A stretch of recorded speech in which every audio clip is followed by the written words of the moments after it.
Exit poll के आंकड़े के बाद बिहार में जो पार्टियां चुनाव लड़ रही हैं उसके अलावा अन्य यानी अदर जो है अदर उम्मीदवार वो दो जीतते हुए नजर आ रहे हैं। अब लोगों की निगाह है कि आखिरकार वो ऐसी कौन सी दो सीट है जहां पर निर्दलीय उम्मीदवार चुनाव जीतते नजर आ रहे हैं।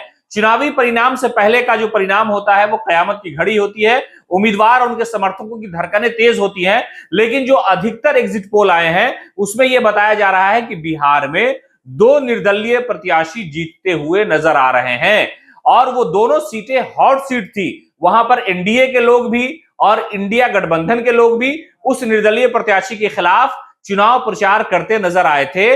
तो ये अनुमान लगाया जा रहा है और ये आंकड़ा सामने आया है कि दो सीट ऐसी है बिहार में जहां पर निर्दलीय प्रत्याशी चुनाव जीत सकता है या ये कि वो जीत रहा है। जो जमीनी स्तर की हेडलाइंस, बिहार की टीम भी ऐसी जगहों पर गई थी जहां पर निर्दलीय प्रत्याशी की जो उम्मीदवारी है, जो दावेदारी है, जो उनका अपना एक संगठन जैसा था, जो उनके कार्यकर्ता थे, जो उनके करीबी लोग थे या लोगों की जो हमदर्दी थी, उससे यह बात सामने आ रही थी कि ये उम्मीदवार चुनाव जीत सकते हैं।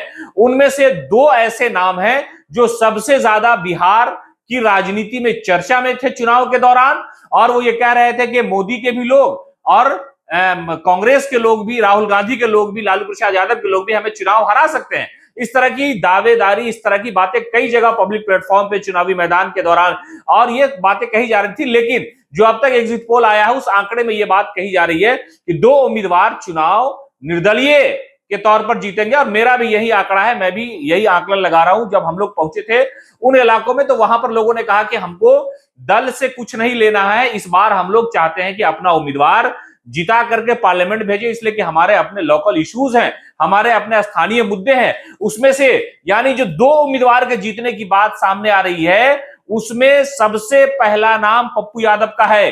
प्रणाम पूर्णिया, जोहार पूर्णिया, सलाम पूर्णिया से उन्होंने इसकी शुरुआत की थी। उसके बाद जब चुनाव आया तो बड़ी सियासी घटना जो है उनके साथ घटी, लेकिन वो आखिरकार चुनावी मैदान में डटे रहे और अलग अलग जगहों पर लोगों से जाकर के अलग अलग तरीके से उन्होंने भरोसा और विश्वास जीतने की पूरी कोशिश की। तो एक सीट तो पूर्णिया की है जहां पर पप्पू यादव निर्दलीय चुनाव जीत सकते हैं और वहां पर संतोष कुशवाहा जो जेडीयू के मौजूदा सांसद हैं वो चुनाव हारते हुए नजर आ रहे हैं। और पप्पू यादव की दावेदारी पहले मजबूत थी उनके कार्यकर्ताओं की और जो अभी आंकड़ा आ रहा है उसमें यह बात सामने आ रही है। जबकि दूसरी सीट है दिवंगत सांसद मोहम्मद शहाबुद्दीन की जो बेवा है यानी विधवा है हिना शहाब, वो चुनावी मैदान में थी सिवान में।